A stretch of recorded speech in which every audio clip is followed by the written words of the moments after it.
Now let's learn how to start an assessment and how to mark the student errors. You can see here I have a student selected, Jonathan.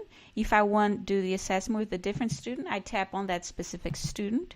What happens next depends on your selection for the language. So if you selected that the student is an English-only speaker, the test is just going to be in English. If you select both languages, you're going to have one language, then the other. Now I'm going to select here Jonathan, that is a monolingual English speaker, and begin an assessment. But if you do not get that prompt, you can always tap here on the top right corner of the screen. You tap on New Assessment to get started. I want to show you the settings. You have a transition sound. You can turn that off at any time. Then you also have an option for voice feedback or a tone. I'm going to leave it at a tone. And these are the sounds that get played when the student goes to the next image. So you can have some positive vocal feedback, such as well done, keep going, or you can have just a tone that is just going to give that simple tone as the student goes through the images. Here we have also voice recording type, per word or single audio file. If you do a single audio file, you will be recording that audio file. You press record when you start the assessment. You do not press stop until you're done with the assessment. Actually, you don't have to press done at all. If you do per word, you have to press the record button each image. What I'm going to do now is start a new assessment. We're going to continue to start our English assessment. So you have here your target image, the target written word. You can always turn that off. So for right now, I'm going to leave it on. If you want the student to do this in imitation, you tap on the image and it produces the target word. As I was talking, if you want to record the voice of the student, we tap on voice recorder, bed, and we press play. Bed, bed. And you have to press stop before moving to the next image. And that was the tone that gets played between images. You can turn that off at any time as well. Now, you can also take notes.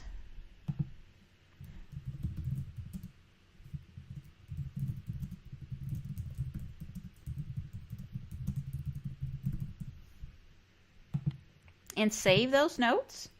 You can access those notes at any time. Let's go to the next image. Now let's mark an error. You have here the word apple.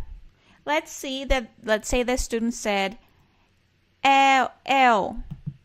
So I know that that's not a typical error, but let's mark here as a medial consonant deletion. And you go to the next. Now we have the word bridge. If you tap on BR, you see that it's red. Let's tap on assimilation. And then we realize that was a mistake. You can tap again to make the word, the consonant cluster become green so that the error is no longer noted on the app.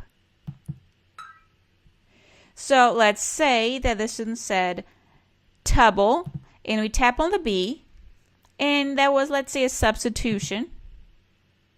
And here you have the options of a consonant or a vowel. In this case, the student did a substitution with a T. Let's go find our T. And there it is. And you mark that substitution. You can mark different errors. Here, gliding on that L before going to the next. Now let's imagine that the student is across from me on the table. We can always rotate the sounds so that basically you're going to be facing the transcription while the student is facing the image.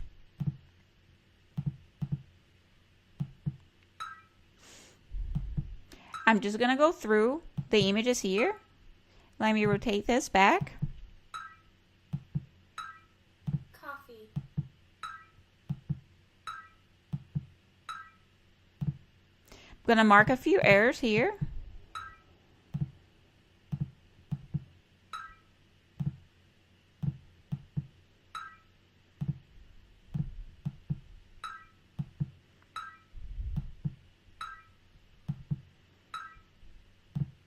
Giraffe.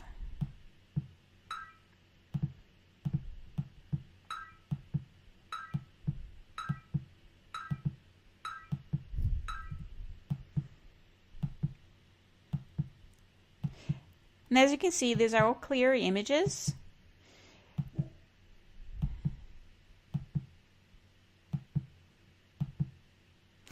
Now let's imagine that for some reason you need to discontinue the assessment. You're going to tap on the home button, and now the status of the test is incomplete. If you want to resume that same test at a later time, we tap on it, and we're able to resume the assessment at the exact same place you left it off. And we can continue our assessment. I'm going to continue to mark some errors here, just so we can take a look at the results.